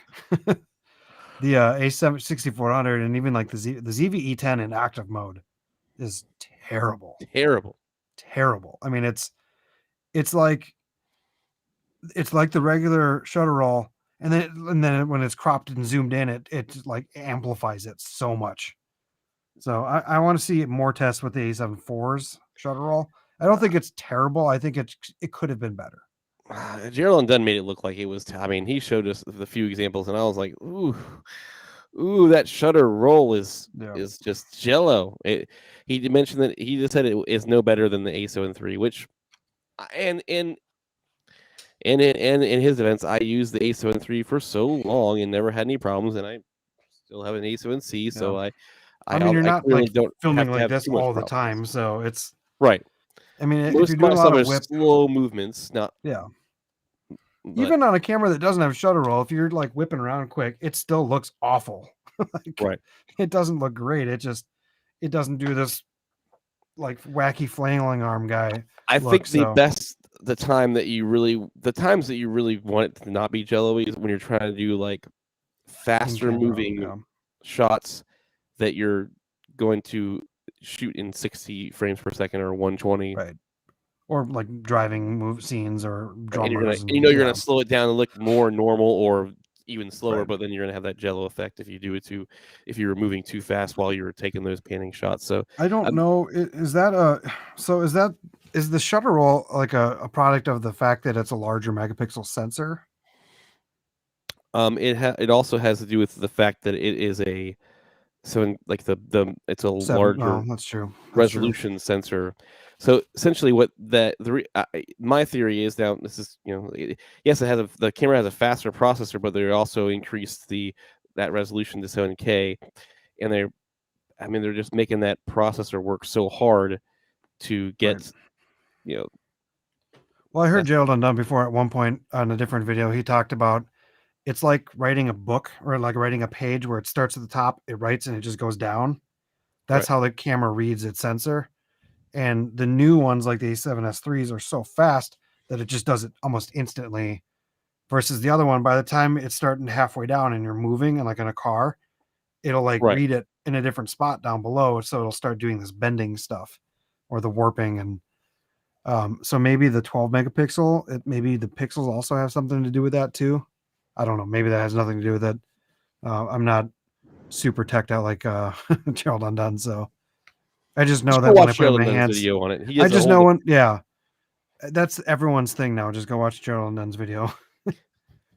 He's the most recommended, and I think he doesn't even want to be in that spot anymore. No, he seems like he wants to be spending less time because I mean, I can only imagine how much time it takes him to just dig deep into all these products, and it's like all these companies now are like know that he's known for that, so they're like, hey, can you dig deep into our product? Hey, can you dig deep into our? And he can't, especially during like Gear-tober, it's like harder for him to do that. For sure. I think it's not that he's burnt out from doing his stuff. I think he's just so overwhelmed with all that's coming at him, probably. Right. That he's just kind of like, I don't want to do this anymore. It's not fun. A lot of times when you get like that, it's not being burnt out. It's when it stops being fun. Right. Like filmmaking and going out and doing stuff is supposed to just be super fun. And when it becomes a project, a hassle, like I got to go do this, then it's just like, that's when it stops being fun. And I wish more creators just decided to take breaks every now and then. Because, and the other part too about it is, and it's weird. If I was a bigger creator, I feel like I would be traveling more, doing something more. I don't know. I feel like it's way more exciting when you're filming with other people and other creators. Like, I think that's one of the reasons why I loved Camera Camp so much, is because we were just surrounded by tons of creative people, and everybody had their own way of doing things, and it was just exciting, And so I think it's really great to get out there, and I think it's really good for your creative mind to get out there and see how somebody does something differently than you. And it also is just inspiring. It's a lot more fun to get out there and then try and do this thing alone. So I think a lot of the times these people, especially like Gerald Dunn, where he's doing that type of video, you can't really help him do it. It's just got to be him in a room by himself with this product. And eventually it just gets to you when you're like not able to have those personal interactions. So I saw this. I missed this until just now. I think. Sorry, we're using new software, so I'm still learning this a little bit. But yep, there we go. If you rent it, Kyle, you will definitely end up buying it. Jeez, you were probably right.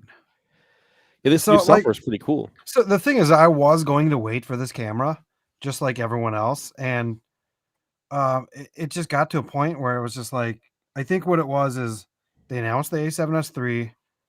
Okay, and you're like, where's the A7 IV? Then they announced something else, A7C, and you're like, okay, at some point this is going to come out. Everyone's wanting it. It's the one camera that everyone wants. Like, yeah, people want the A7S3, but it's not affordable for most people. So then it was like, oops, Sony's got a camera they're coming out with, and then they're like FX3, and you're like, what? Like, just put out the A7S4 or A7 IV. No one wants. Other people want this, but I don't.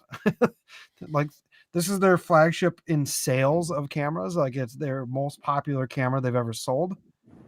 And like, maybe they took the time to get it right. Maybe that's great. And I'm glad, obviously, the settings it has is going to be outstanding. But it was like, I got to a point where it was like, I want a camera now. I want to upgrade now. I want to go above the A6400. It's not available yet. We don't know when it's going to be. It could be another year and a half for all we know, which it almost was at this point. And then, like, taxes came back. You know, the stimulus checks that they were sending out at one point came back. And then you're sitting here looking, and then, like, at that point I started running, I had the ability to run affiliate links on my channel, and I was expecting nothing out of those, and they ended up doing better than what I thought. So I was like, okay, well, I'm going to take that money that I made and put it right back into this channel. And at that point I was like, this isn't as unaffordable to me anymore. And I just, and you did the same thing. You kind of just pulled that trigger and said, well, this is kind of my future for me, and I'm going to spend more than I want. It's a more camera than I need at the moment. But it'll give me for the next 5 years. I don't have to worry about it. Yeah. Or until the A7 IV. This is a question that I think we answered last time too, but Kyle, I think Kyle and I have the same idea about this. He said a few weeks ago, but do you think the upgrade, pretty much, do you think Sony is going to be coming out with an upgrade to the 6400 or the 6600 anytime soon? Yes. I think that's what they're working on next. Like we said, after maybe I think they're going to come out with a portable camera like the RX 100 or something like that. Yeah. Like Kyle said. There was they have a few more patents that they haven't released cameras for that they already filed patents for. So if you've already filed a patent for something, then they're going to come out with it in the future. And one of them is very similar to like how they would file a patent number for the APS-C line. So there's got to be another one of those coming out in the future. Well, yeah, the original patent, like, one was clearly going to be a full frame. We saw that. Well, two of them were, because one was the FX3.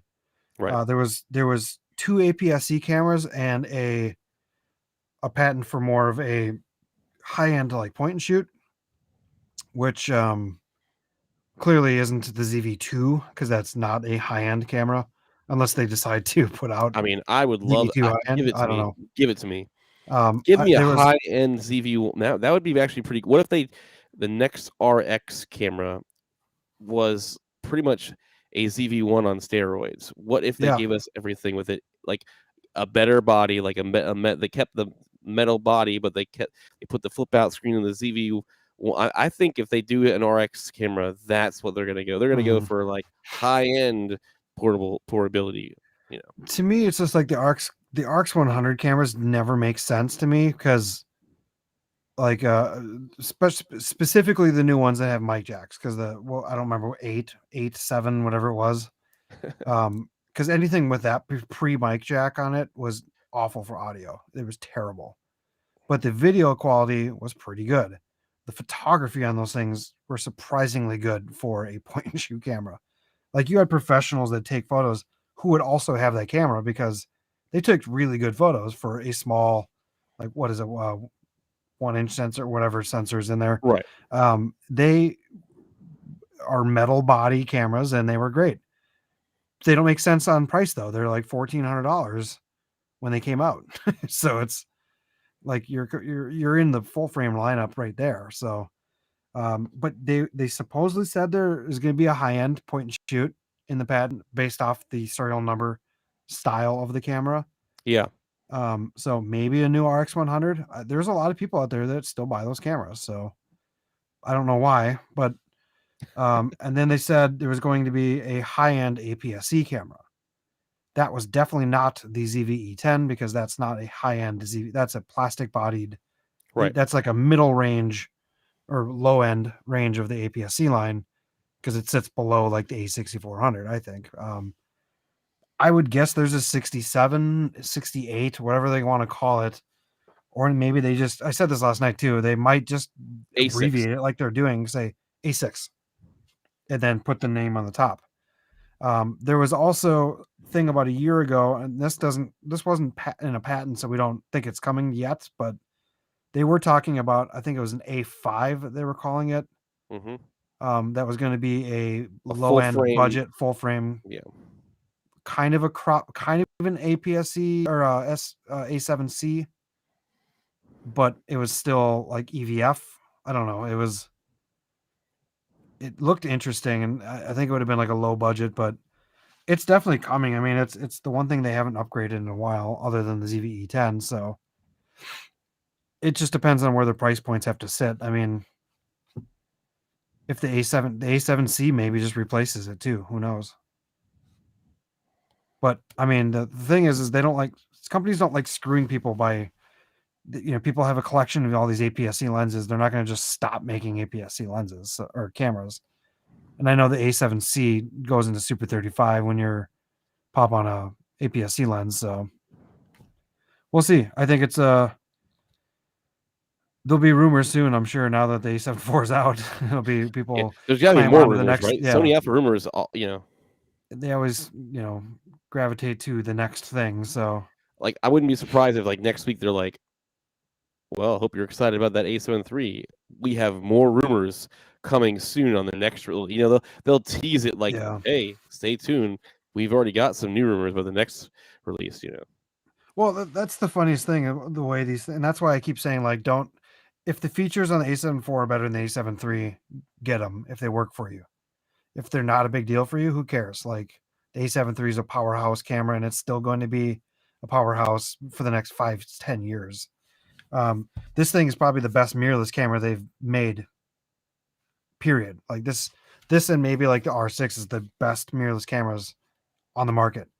But in like 1 or 2 years, the second there's an A7S4, people are going to say, oh, like, throw away those A7 IIIs, they're crap, they didn't do this, whatever. That's the same thing. All these people are complaining about the 4K 60 crop. Who cares? It's a crop. Right. It's not gonna look terrible. It's gonna look great. It's still, if you had a 4K 60, if this camera came out with a 4K 60 crop, people would have been like, oh my gosh, they put out 4K and 60 frames per second. Oh, it's outstanding, but because this exists, putting a crop on the other one is like just got the bar got raised. Everybody was always like, if you would have put just 4K 60 into that A7S III, let's just say not even crop, people would have been praising Sony. Oh, Sony, thank you so much. But now they've set the bar higher. They're like, all right, but that's one of the reasons why I love Sony. And that's one of the reasons why I jumped to Sony, because they see what they need to do, and they're like, how can we wow you even just a little bit more? But this is the point I always had with APS-C battles, is that's always cropped, but slow-mo still looks great on that. And you know what you do when you're filming something? This is not cropped. Now just film there. All you got to do is just move back, move your feet until it's in use your perspective in your camera to your ability. And sometimes maybe things look good better cropped in too. Like I always have the tendency of always putting everything in composition in frame. And then sometimes in post, I'll like play around with zoom stuff in so it goes out of the composition. And sometimes it looks cooler. So it's all about like a perspective, and having a crop is, like, to me, is not a big deal. And I think people are going to be blown. You're going to see so much 60 frames a second stuff now. Oh, like, yeah. I shoot in 60 frames a second for two reasons. A, I think it looks better because it looks more, it still looks like normal footage. It just looks slowed down enough to where it looks like dreamy and awesome. Right. 120 can get a little like, okay, someone's lifting their foot, they're making a step forward. Okay, now their foot's on the ground. I mean, it's so slow. It's 24 times slower or something like that when it's Right. 20%. So, like, they put out 120 and 60, but people tend to use 60 anyways. So having the A7 IV have that 60 is going to be awesome. People are going to love it. I'm maybe might have to start shooting some more 120 to separate my footage a little bit, but you're going to see lots of 60 frame per second stuff in the next year. I'm just like super excited about this mysterious Rode package that I'll maybe one day get. Then I got teased, our Rode guy that he reached out to me and said, "Hey, how can I help you? What are you struggling with for your sound?" Somebody messaged me and said that you're having problems, and I want to see if I can help you resolve those. What products do you need to resolve those problems? In the back of my mind, I'm thinking, just give me everything. Give me everything. I want the Podcast Pro. I want the Rodecaster. I want the most gangster. You just open up Twitter and say, "See this guy's post, and where he's thanking you. I want that. I want everything that this guy out." And so, but I broke it down into like 3 things. I need a better microphone for my podcast. I don't really need it. I want something that looks more like a podcast mic than this is like a vocal mic that I use for my like live music stuff, and it sounds good, but I'm looking for more of a podcast mic. So they're supposedly sending me the podcast mic. Maybe that stand to go with it. What's that? Maybe that stand to go with it. Maybe. I don't know if maybe he will. I don't know. That would be awesome. I would be happy with that. But I don't think so. I think he literally is sending me the podcast mic, the NT. I know he's sending me the video mic NTG. But he said there's the one, and the problem is the one of the items is that it has been back ordered since like July, and I haven't been able to get it yet. So, and they're not shipping. They're shipping it all as one big package. They're not like, okay, well, we'll ship you what the first stuff first, and then we'll ship you the one that's back ordered. So they just told me today that the thing that they're waiting on is the NTG5 to come back, and they're gonna ship me the NTG5, which is like mind blowing to me. But I'm not in that. And at the same time, I'm like, dang, now I need a like XLR if I want to do that. Like that would be really awesome. But now I gotta I need to get like a K3M or a K2M or something, because I don't want to like separate my audio or something like that. So those are the things that go on in the back of my mind. Or I'm like, well, if I do that, then maybe I'll have to replace this microphone and not use the pod mic that they give me, and just use that for streaming and for talking head, because I have it on a boom. I can just move it up and then just go into my interface and then sync it in post. I'm like, man, it's all these things are going through my head, but we'll see what happens when they finally send it. Yeah, the thing is that like I've been using Rode for everything for years, even in my recording studio, with the exception of I use that Shure SM7B, mainly because we recorded a lot of scream bands, and that's just like the mic you use for screaming. But I started liking how that mic sounded better for singing on a lot of higher pitched nasally singers, and I kind of stopped using my like Rode NT1 and like, but I like Rode. I'm a big fan of Rode, and I tend to use only their microphones. I'm using the NTG video mic right now. I would like to have it in frame so I can advertise the company that I like using. And that's why I would like to get a Rode Podcaster at some point, even though I think this mic might sound better, but or the pod mic. I mean, the pod mic's like a good entry level pod mic is what. Yeah. It's a great entry level pod mic. I think it's not on the level of like an SM7B as far as broadcast, but they have the podcaster one. I think that kind of is. So, but yeah, it'd be fun if the stream gets a little bit more popular down the road. If having some of those things in frame would be kind of fun. So, I think so too. I like repping brands that I'm a fan of. So clearly, yeah, I got no problems telling her. I prefer doing it that way. I don't want to rep a band that I don't believe in. So, and I don't think I will ever. But well, I say that now. But I don't think I will. But if I don't like it, I don't want to sell it to somebody. So yeah, I don't care how much money you're paying me. I'm not doing this for the money right now. So I imagine by tomorrow we will be seeing a lot more A7 IV videos. Probably people that didn't want to put theirs out and compete with everyone right away. I think we're going to start seeing probably Dunna's will be out tomorrow. I would guess that if Make Art Now has one, it'll be sometime soon, but I mean, he might take a month to get it done. Yeah. Brad, what's up, man? Good to see you. I was going You're to quick always show late. this thing because I wanted to mention this. Are you going to show the app? Yeah. This So app is so cool. I started kind of rigging this thing up a little bit, and come on, start. Brad Sometimes it Henderson, doesn't. I am actually not getting the camera, and neither is Kyle at this point. For me, I'm happy with my A7C. I like it's more compact. That's my B camera, and then my A camera obviously is the A7S3, and I'm not getting rid of that thing. So, no, we are not.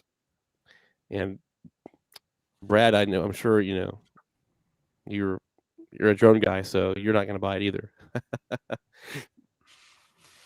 So, I got this thing. We found this from Chris Brockhurst originally. He's the one who first mentioned it to me. But there's this app called Monitor Plus. Let me get the frame there. There you go. This thing is awesome. It's like a live feed wirelessly from your camera. You can control everything from this monitor. You can like tap focus on here and it'll like, now it says like clear, low battery. Low So battery. you're getting the cancel tracking warnings. I can turn off my S-Log3 settings so I can go back to flat. You can bring up all your RGB scopes. This thing is awesome. And this is my fix to having the crappy screen on the A7 Sony's in general. I think it's awesome. False colors. And you said that the autofocus when you touch it, it actually works. Taps the autofocus. It works great. And the cool thing with that too is also I can tap up here and like change my thing to manual focus as well. So like when I was shooting that like thing for I don't really want to give it away. I was shooting this thing for this camera battle and I was all by myself. All I did is I just set my camera up tripod. I went over there. I got myself into I got myself into face tracking and then I just hit manual focus so that it would like lock in that spot. Because I didn't want any focus breathing or anything going on. And like you can do everything. You can hit stop, start, record, change your shutter speed. This thing is basically like blows away all of those Sony apps. So if you guys are getting any of these new Sony cameras, go look up Monitor Plus. It's an app on iOS, I think is all it is for right now. This is probably almost nicer than my like external monitor that I have. And you can put all your own custom LUTs in here and it's great. I haven't got it yet, but it's definitely gonna be on my list, my radar to buy. It's a great accessory. So if you're buying a new A7 IV, you gotta check that app out. It is pretty nice. Pretty nice. It's the Sony menu on this. Basically, you can control everything on the camera from that screen. So I did say focus breathing a second ago. I didn't want to quick throw that too.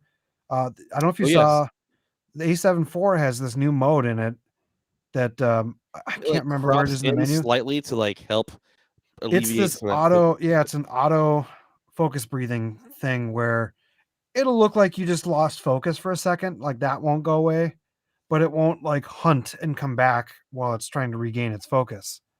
I think it was on Gene's video on Potato Jet's channel where he was aiming at a carry and then it just lost that focus breathing, and then they show what the app does, and it just digitally crops with the focus breathing to keep it looks like it never happened. Cool. That is awesome. And there's a lot of talking head videos I've done here where I used to use my 30mm lens on the desk, like my 30 crop sensor lens. I loved the shot. I love how it looked. But if you did anything with your hands, the camera would just do this the whole time. It would zoom in and out. And like, it wasn't that it was like focus breathing. It would sense my movement, and the camera, you would just see this big adjustment like that all day long. Like that, yeah. Because this lens is known for focus breathing right here. Yeah, and like my face was always in focus, but it's just doing this motion, like it would set off the like camera enough to where you get like on a long video, you're just like, I'm getting kind of sick feeling from watching this video.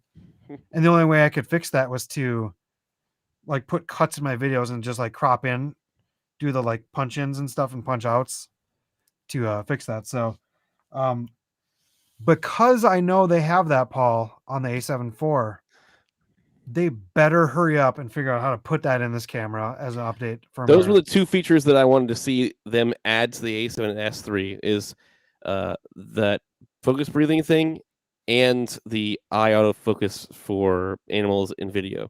Yep. They need to add those, and the bird off. They need to add those to this. Yeah.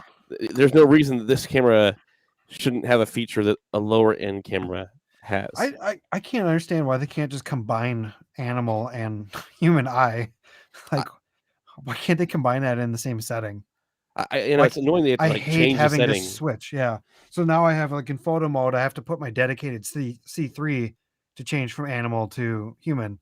Because let's face it, you have a camera, you're going to take pictures of your dogs, and of course, especially when you have like 4 in your house. Yeah, and you want not their nose to be in focus, but their eye. So, yeah, I got a crazy town going on upstairs with dogs right now.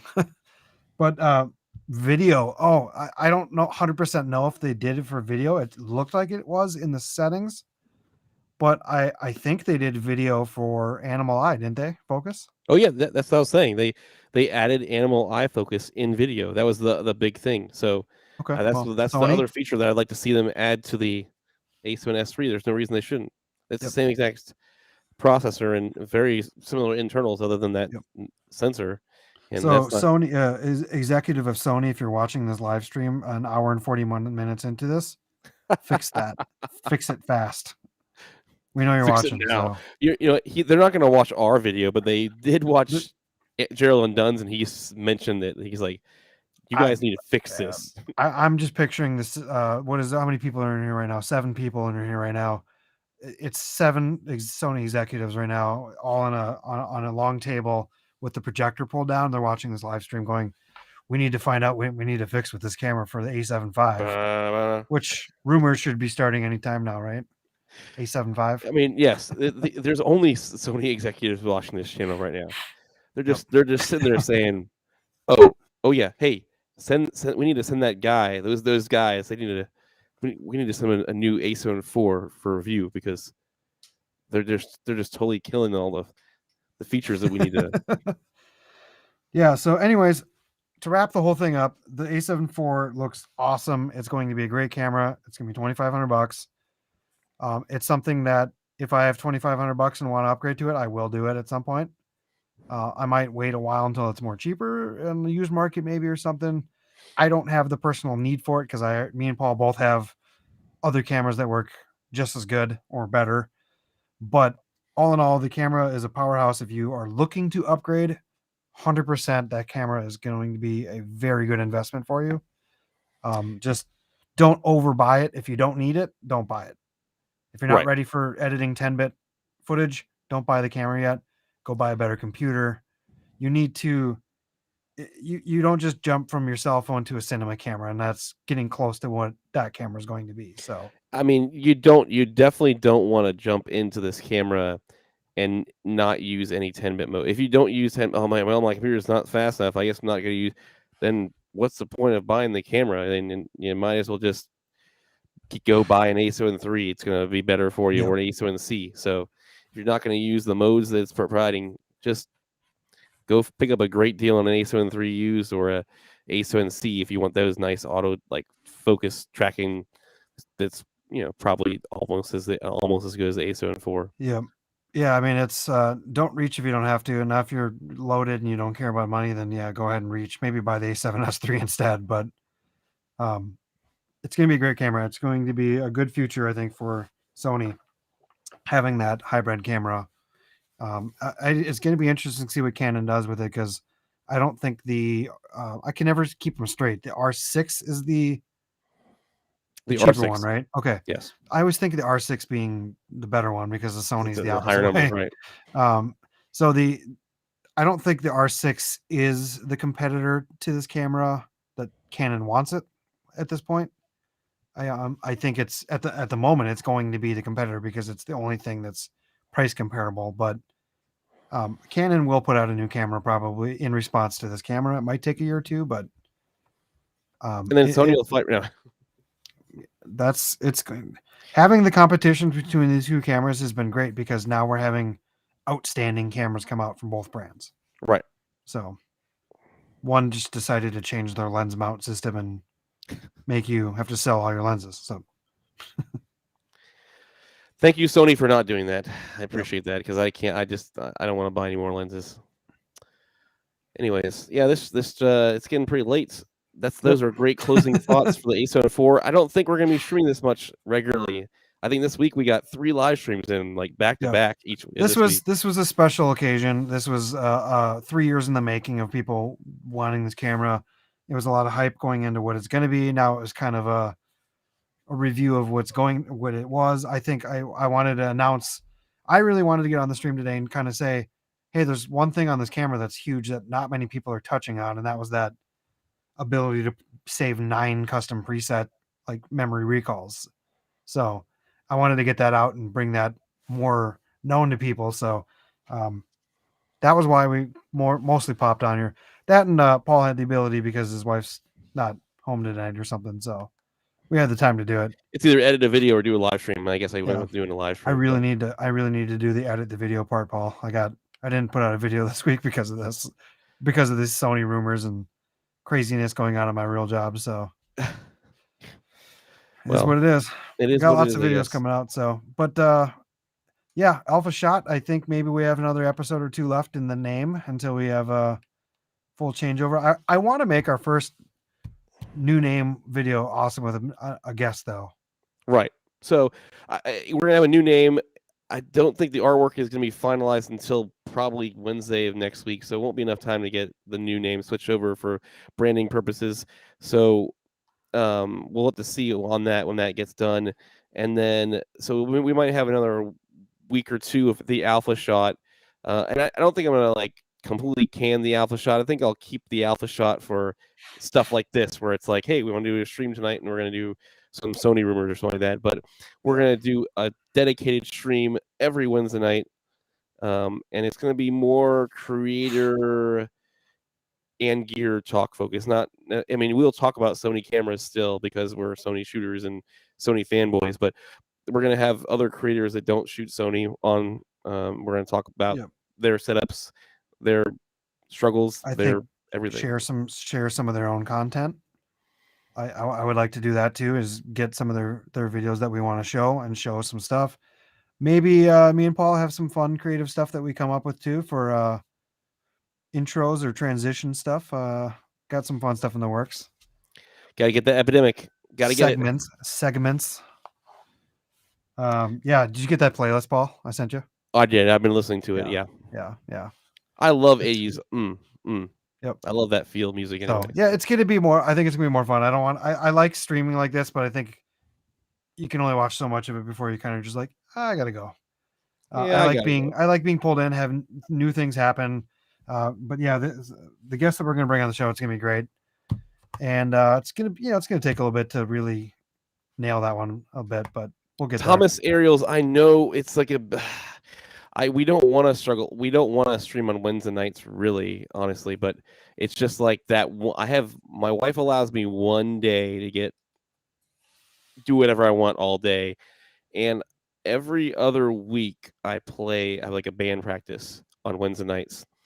So it's like it just makes sense for me to like, all right, after band practice, do a live stream, and it happens to be like 9:30. So if we do anything, we would like bump it back like 30 minutes at 9:30, but there would still be like an overlap. So maybe you could like make the last half of the stream or something. But also you can watch all of it on repeat because and you're gonna watch them all on repeat. You just can't be here and join us for the fun and live in person, which I guess that's really what live streams are all about, right, Kyle? But yep, I mean you can't do this kind of stuff.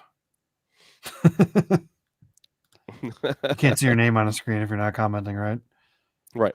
And I think, over time, Kyle and I are going to get even better at this whole.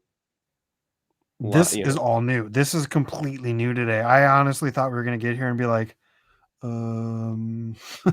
like Paul's coming from a totally different streaming service to this, like, it's like opening up a Canon camera for the first time. If you're a Sony shooter, you're like, what is all this? How do I set manual? How do I turn the camera on? that's kind of my experience. When about a half hour before we started the show, I was like, okay, so this looks all different. I don't know what we're doing. Hopefully this will work out. So, but we'll get there. Anyways, Paul, I got to run too. So, final thoughts. A7 IV release. If you need it, quick buy final it. thought. We don't. Yep. No, it's a great camera, but so is the A7 III. And if you need any more content on any Sony cameras, check out both Kyle Watts and myself. Links down in the description for Kyle. And you guys know that I will see you. Oh, crap. Ha! I got you. One shot, now the future is yours. Go!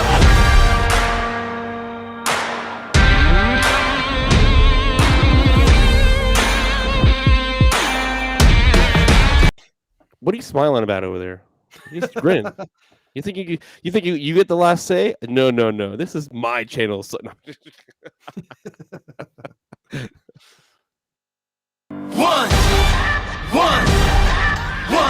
One shot, now the future is yours. Go!